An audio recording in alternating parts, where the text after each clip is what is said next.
Assalamualaikum warahmatullahi wabarakatuh. Saya Sekar Jarani dari kelas 10 IBB akan menjelaskan dampak-dampak perubahan sosial budaya.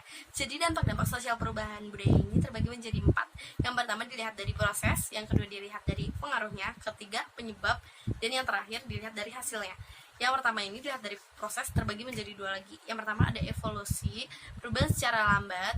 Contohnya ini perpindahan masyarakat pedalaman ke masyarakat kota. Yang kedua revolusi, perubahan secara revolusi ini atau yang biasa disebut dengan perubahan secara cepat. Biasanya ini contohnya revolusi industrisasi.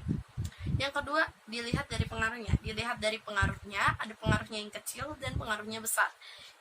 Jadi contoh dari pengaruhnya kecil ini perubahan model gaya rambut atau fashion. Tapi tergantung, jika kita mengikuti gaya fashion dari barat, itu sangat tidak cocok untuk gaya fashion di Indonesia karena Indonesia ini menghadap fashion ke arah timur. Kalau yang pengaruhnya besar ini, yang contohnya ini industrialisasi. 3. Dilihat dari penyebabnya. Dilihat dari penyebabnya, ada yang dihendaki dan tidak dihendaki.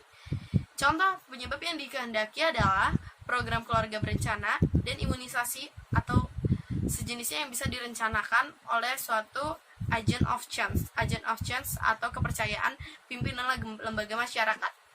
Perubahan yang tidak dikehendaki. Perubahan yang tidak dikehendaki ini contohnya bencana alam, karena bencana alam tidak ada yang dihendaki. Yang keempat dilihat dari hasil. Dilihat dari hasil, yang pertama ada progres. Contohnya ini penemuan alat transportasi atau komunikasi. Yang B ada regres. Contohnya misalnya saja internet disalahgunakan untuk menjadi tindakan kejahatan atau mengakses situs yang tidak pantas. Ada juga dampak positif. Dampak positif dari perubahan sosial budaya adalah eratnya integrasi masyarakat, kemajuan teknologi, tingkat kehidupan yang lebih baik, pola pikir yang lebih maju, perubahan nilai dan tata sikap, penumbuhan sikap menghargai waktu dan berusaha kerja keras, munculnya sistem pembagian pekerjaan secara merata antara wanita dan laki-laki. Ada juga dampak negatif dari perubahan sosial budaya. Yang pertama, munculnya perilaku hidup konsumtif. Yang kedua, terjadinya ketertinggalan budaya karena saking kemajuannya teknologi. Yang ketiga, kurangnya etika atau dekedansi moral. Yang keempat ini sikap individualis. Yang kelima ada kriminalitas. Dan yang keenam ada gaya hidup masyarakat yang berubah karena adanya globalisasi. Yang ketujuh, kesenjangan sosial.